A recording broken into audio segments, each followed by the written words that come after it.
Quem que era o pai? Davi.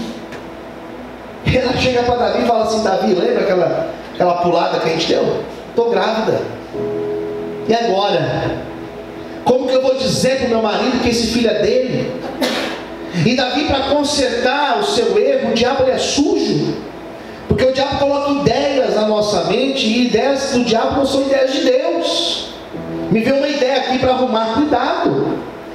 É melhor você parar, buscar a direção de Deus, para que Deus possa direcionar a tua vida. Fala para o seu irmão do lado: busca a direção de Deus. Ele não buscou a direção de Deus. Falou: estou com uma ideia, vou dar um jeito de ele morrer. Olha a ideia, vou dar um jeito de ele morrer.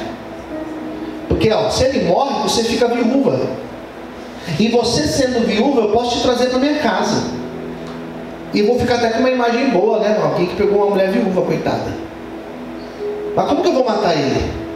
Eu não quero derramar o sangue dele. Davi não queria derramar o sangue, mas ele deu um jeito de ele morrer. Diz a Bíblia que ele coloca Urias na frente do exército, na primeira linha do exército.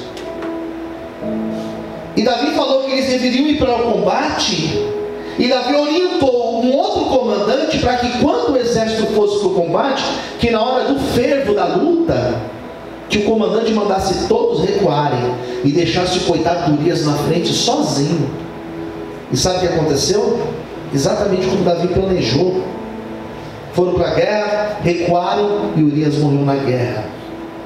Pronto, deu certo. Ufa, resolveu o meu problema.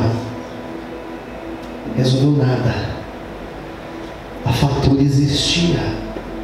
Posso ouvir um amém, queridos? Amém. Diga para o seu irmão do lado: cuidado com a fatura. Está gastando demais, está lá comprando pela internet, está lá, eu mereço ser feliz e paga. A vida é uma só e pá. A gente não sabe o dia de amanhã. Depois vem: o diabo é sujo, pastor, o diabo. Deixa eu ver a fatura aí. Está lá a fatura, né? É lanche, é não sei o que. Mas eu estava com fome, eu mereço. Fatura vem, queridos. Quem está entendendo, diga amém. Amém. E Davi achou que tinha resolvido. Urias morreu. A mulher estava lá grávida. Ele assume a mulher. E ele achava que tudo estava resolvido. E Deus levantou um profeta. E o profeta que Deus levantou é um profeta que tinha o nome de Natã. E esse profeta foi até Davi e falou: Davi, Deus mandou vir aqui. E dá até um frio na barriga quando alguém de Deus chegar para a gente e fala assim: olha, eu tenho algo de Deus para falar com você. Dá até medo, não é verdade? Eu tive um sonho com você. Me conta. Não, amanhã eu te conto. Amanhã não, conta agora. Agora. Não, você está ocupado? Não estou ocupado. Pode falar agora. E o Natã falou: eu tenho um recado de Deus para você. E talvez na cabeça de Davi era uma bênção, era uma conquista, era uma promessa. Só que Natã chegou para Davi e falou assim: Davi, eu tenho um recado de Deus. Deus mandou te contar uma história antes. Davi, então senta, conta a história. E Natã contou: olha, tinha um homem muito rico, fazendeiro. E um dia ele recebeu visitantes na sua casa. E ele foi preparar uma refeição para os visitantes. E ele falou: vou matar um novilho para fazer um banquete. E ele chegou para os seus aqueles que iam preparar, o cozinheiro, sei lá, chamou ele e falou assim: vai lá e prepara. Só que ao invés de você pegar dos meus novilhos, vai lá na casa do vizinho. O vizinho só tinha um novilho, só tinha uma ovelhinha. Era uma ovelhinha que ele cuidava como se fosse um filho. Vai lá no vizinho, pega a ovelhinha dele e sacrifica ela para fazer o banquete. Covardia. E na hora que o Natã contou isso para Davi, Davi não tinha entendido a moral. Davi ficou de pé e falou: quem que foi esse covarde aí? Eu não sei quem fez, mas quem fez merece morrer. Quem fez isso? E Natã falou: você fez isso, Davi. Você pegou a mulher do cara lá, você podia ter qualquer mulher que você quisesse. Olha a covardia que você fez. Deus reprovou a tua atitude. Posso dar um amém, queridos? Amém. E o profeta falou para que Davi, que ele se arrependesse, e que ele se convertesse, e que ele deixasse o caminho mau. E nesse constrangimento, nesse tapa na cara que ele leva, Davi escreve o Salmo 51. E o Salmo 51, eu li este salmo muitas vezes já. O Salmo 51, ele mostra o que Davi fez, ou melhor, o que Davi orou depois que ele cometeu todo esse erro. Então o Salmo 51 fala de duas pessoas. Fala de Davi e fala de Deus. O que Davi fez e o que Deus fez. Se você ler o Código de Hammurabi, a lei de Moisés, lá diz assim, que o homicida, ele deve pagar com a sua própria vida. Lembra do olho por olho, dente por dente? Ou seja, se ele matou, ele deve morrer. E por que Davi não morreu? O Salmo 51 mostra. Então o Salmo 51, e aqui eu queria ter mais meia hora para pregar, o Salmo 51. O Salmo 51 é uma oração de Davi. E como nós estamos falando de heróis da fé, Hebreus 11, por que Davi, pastor, ele é considerado um herói da fé? Porque ele derrubou o gigante Golias? Eu acho que não. Por que ele é um herói da fé? Porque ele foi para a caverna de Adulão e saiu de lá com um grande exército? Foi por causa disso? Também acho que não. Por que Davi foi um herói da fé? Porque ele venceu os filisteus? Eu acho que não. Davi foi um herói da fé, e eu fui lá no Salmo 51, e eu fiz questão de ler todo o Salmo 51, e eu falei, Deus, por que Davi foi um herói da fé? Onde que neste Salmo mostra o que fez de Davi um herói da fé? Porque na verdade, ele foi alguém que pecou. Só que o Salmo 51 mostra 3 aspectos de Davi, que no meu ponto de vista, fizeram dele herói da fé. Posso ouvir um amém, queridos? Amém. E o primeiro aspecto, por que Davi foi herói da fé?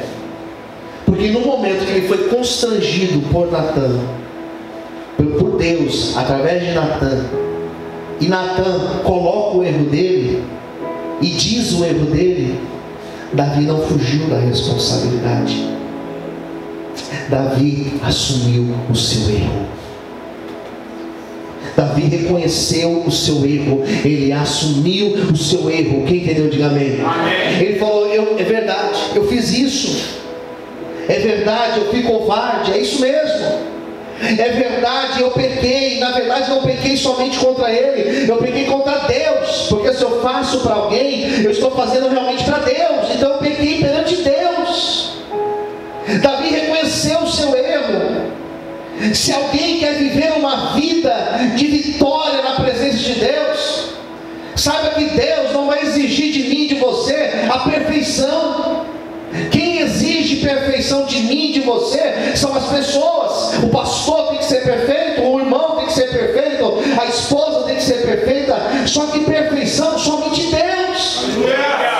Deus não queria que Davi fosse perfeito. Deus queria que Davi reconhecesse o seu limite, reconhecesse o seu erro, reconhecesse o seu fracasso. Nessa manhã Deus não está em busca do mais perfeito, Deus está em busca daquele que é mais sincero, para reconhecer, Senhor, eu errei, eu falhei, eu tropecei, eu fiz errado, mas me ajuda, e Ele vai te ajudar a você viver uma vida na presença dEle. Aleluia! Você pode aplaudir o Senhor, aleluia! Posso ouvir amém, queridos? Por que ele foi herói da fé? Reconheceu o seu erro. Reconheceu o seu erro e se arrependeu do seu erro. Aleluia! Pior do que errar é você errar e não se arrepender do que você fez. Peça desculpas todas as vezes que for necessário. E olha, em alguns momentos você vai ter que pedir desculpa sem ter feito nada. Mas peça, você vence quando você faz isso. Davi reconheceu o erro. foi humilde, reconheceu o erro, se arrependeu. 2, quando a Bíblia fala do arrependimento de Davi, tem como consertar? Você mata alguém? Tem como você consertar? Não tem. Matou uma pessoa, como você vai trazer a pessoa de volta? Não tem. Você não pode consertar alguns erros que você cometeu, mas você pode reparar os seus erros. Davi fez um reparo nos seus erros. Davi, quando ele ouve aquela palavra de repreensão, ele admite o seu erro. E é interessante que o grande problema não é quando você erra, mas é quando você volta a errar na mesma coisa. Arrependimento fala de conversão. Quem entendeu, diga amém. Amém. Conversão fala de mudança de pensamento. Filipenses fala sobre isso. A metanoia, a mudança de entendimento. Conversão, arrependimento te leva a dizer: eu errei, eu tropecei, mas eu não vou voltar a errar aqui. Eu vou por outro caminho. Por isso que vem a palavra conversão. Você está indo por aqui, você muda, você faz uma conversão, você muda de atitude. Posso ouvir amém, queridos? Sabe o que Deus está querendo de mim e de você nessa manhã? É mudança de atitude, é mudança de postura, é uma vida nova na presença dele. Pastor, eu errei, eu falhei, eu perdi.